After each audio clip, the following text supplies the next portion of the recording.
প্রশ্নের প্যাটার্ন এবং উত্তর সহ আজকের এই ক্লাসটি সাজানো। শিক্ষার্থীরা, তোমরা এখানে স্ক্রিনে দেখতে পাচ্ছ তোমাদের নবম শ্রেণীর শিল্প সংস্কৃতির একটি নমুনা প্রশ্ন। এর আলোকে তোমাদের প্রশ্নের প্যাটার্নটি হতে পারে। তো আমি তোমাদেরকে সম্পূর্ণ বিষয়টি বুঝিয়ে বলবো, তার আগে তোমাদের সবার প্রতি ছোট্ট একটা রিকোয়েস্ট থাকবে। প্রিয় শিক্ষার্থী ভাইরা, তোমরা যারা এই চ্যানেলে নতুন, অবশ্যই চ্যানেলটা সাবস্ক্রাইব করে দেবা, ভিডিওটি অবশ্যই একটা লাইক করে দেবা। এখানে মূলত সপ্তম শ্রেণী এবং অষ্টম শ্রেণীর শিল্প সংস্কৃতি পরীক্ষা অলরেডি হয়ে গেছে। তার আলোকে শিল্প সংস্কৃতি পরীক্ষায় কি কি কাজ করতে বলা হবে, কি কি কাজ আসতে পারে, তারই ধারাবাহিকতায় মূলত তোমাদের জন্য এই নমুনা প্রশ্নটি সাজানো। এই প্রশ্নটি তুমি যদি প্রথম থেকে শেষ পর্যন্ত দেখো, কথা দিচ্ছি তোমার পরীক্ষায় যে কাজগুলো করতে হবে তুমি সম্পূর্ণ কাজগুলো পরিপূর্ণ একটি ধারণা লাভ করতে পারবে।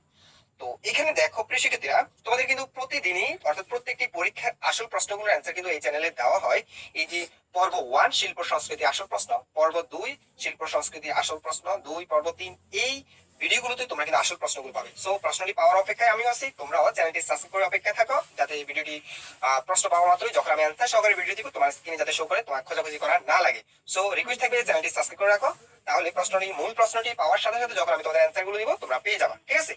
ওকে, এখন যে নমুনা প্রশ্ন আমি তৈরি করছি, এখানে দেখো নমুনা প্রশ্নে অনেকগুলো কাজ করতে হয় তোমাকে, একটা অনুষ্ঠান সূচি থেকে শুরু করে অনেকগুলো কাজ। ঠিক আছে, এটা মূলত তোমাদের জন্য জাস্ট একটা নমুনা প্রশ্ন। আমি আবার বলছি, এই প্রশ্নটি হুবহু আসবে এমনটা না। ঠিক আছে, এর আলোকেই মূলত তোমাদের প্রশ্নগুলো সাজানো থাকবে। আচ্ছা, বলছে এখানে তোমাদের বিদ্যালয়ে আন্তর্জাতিক অনুষ্ঠান আয়োজন, মূলত কাজটা হচ্ছে অনুষ্ঠান আয়োজন। তো তোমাদের বিদ্যালয়ে আন্তর্জাতিক মাতৃভাষা দিবস, মহান স্বাধীনতা দিবস, পুরস্কার বিতরণী অনুষ্ঠান, নবীন বরণ উপলক্ষে আয়োজিত অনুষ্ঠান আয়োজিত হবে।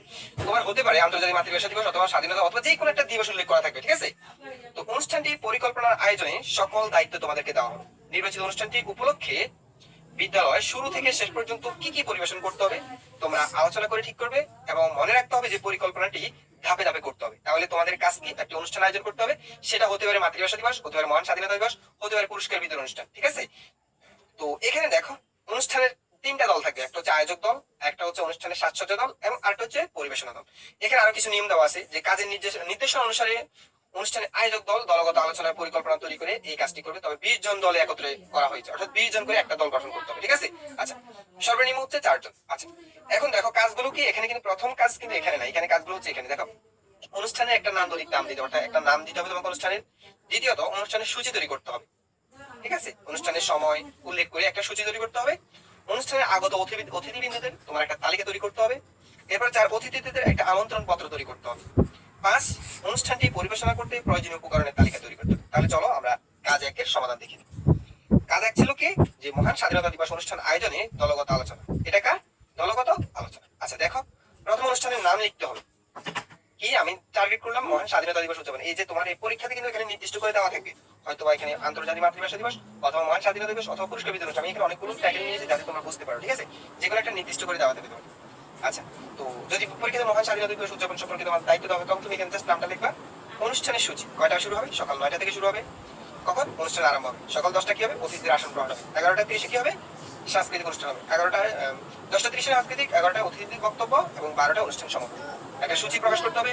অনুষ্ঠানে আগত অতিথিদের একটা তালিকা তৈরি করতে হবে, যেমন প্রধান অতিথি, প্রধান চেয়ারম্যান, বিশেষ অতিথি, ওয়ার্ড মেম্বার, সভাপতির নাম থাকবে। ঠিক আছে, এরপরে অতিথিদের জন্য একটা আমন্ত্রণ পত্র তৈরি করতে হবে। এই যে নির্দেশনাগুলো কোথায়, এগুলো কিন্তু প্রশ্নে দেওয়া থাকবে। আমি আবার বলছি, তোমাদের এই প্রশ্নটি এমন ভাবে সাজানো থাকবে যেটা তুমি প্রশ্ন থেকে তুমি অ্যান্সার করতে পারো। ঠিক আছে, কোনো সমস্যা নেই। তো অতিথিদের জন্য একটা আমন্ত্রণ পত্র। আসসালামু আলাইকুম, 26শে মার্চ জয় বহুমুখী উচ্চ বিদ্যালয়ে মহান স্বাধীনতা দিবস উপলক্ষে অনুষ্ঠান আয়োজন করা হয়েছে। উক্ত অনুষ্ঠানে আপনি আমন্ত্রিত। নিবেদক স্বাধীন মাহমুদ নীরব, জয় বহুমুখী উচ্চ। ঠিক আছে, তোমরা জাস্ট এইভাবে একটা আমন্ত্রণ পত্র লিখবে। এরপরে প্রয়োজনীয় উপকরণগুলো এখানে লিখবে, ব্যানার, সাজসজ্জা সরঞ্জাম, আপ্যায়ন সামগ্রী, অনুষ্ঠানের আয়োজন সামগ্রী এবং পতাকা। ঠিক আছে, আচ্ছা, এটা ছিল আমাদের প্রথম কাজটির সমাধান। দ্বিতীয় কাজটি যদি আমরা দেখি, নিচের নির্দেশনা অনুসারে অনুষ্ঠানের সাজসজ্জা দল যে কাজটা বা যে পরিকল্পনা তৈরি করবে, এখানে দল কিন্তু 3টা। তোমরা পরিকল্পনা এমন ভাবে তৈরি করবে দলগত ভাবে যে আয়োজক দল কি করবে, সাজসজ্জা দল কি করবে, পরিবেশনা দল কি করবে, সবগুলো কাজ কিন্তু এখান থেকে কেন্দ্র করে মূলত এইভাবে প্রশ্নগুলো এইভাবেই কিন্তু অ্যাডজাস্ট করা থাকবে। ঠিক আছে, ওকে। তাহলে 2 নম্বর কাজটা কি, যে উপকরণের নাম লিখবে এবং কল্পনা করবে। তাদের সাজসজ্জা দল যারা সাজগোজ করাবে তাদের কাজটা কি সেটা দিবে। দেখো, তো তাদের কাজটা হচ্ছে এখানে উপকরণের নাম লিখবে। তাহলে উপকরণগুলো কি হতে পারে? অনুষ্ঠানের সাজসজ্জা দলের পরিকল্পনা, নাচ গান অভিনয়ের জন্য সাজসজ্জার তালিকা, যেমন রং, কলম, পোশাক, পতাকা, মেকআপ বক্স, বাদ্যযন্ত্র, গিটার, সাউন্ড বক্স ইত্যাদি। দ্বিতীয় কি, অনুষ্ঠান থেকে দেওয়া উপকরণ ব্যবহার করে একটি আলপনা আঁকতে হবে। ঠিক আছে, তো এই যে আলপনার ডিজাইনটা এরকম হতে পারে, এরকম করে একটা ডিজাইন আছে। এরপরে তৃতীয় কাজ যেটা, সেটা হচ্ছে পরিবেশনা দল। নিচের নির্দেশনা অনুসরণ করে কাজের পরিকল্পনা তৈরি করবে।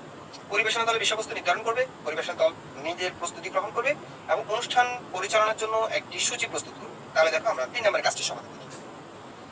দেখো 3 নম্বর কাজটির সমাধানটা এরকম হবে যে আমাদেরকে প্রথমে আয়োজক দলের যে কাজগুলো সেগুলো প্রথমে নাচ গান অভিনয় আবৃত্তি যে কোনো একটা অপশন নির্বাচন করতে হবে। তারপর পরিবেশনার জন্য নিজেকে প্রস্তুত করতে হবে। হ্যাঁ, নিজেকে একটু অনুসরণ করে নিই, অন্যকে জানাই, প্রস্তুত হই।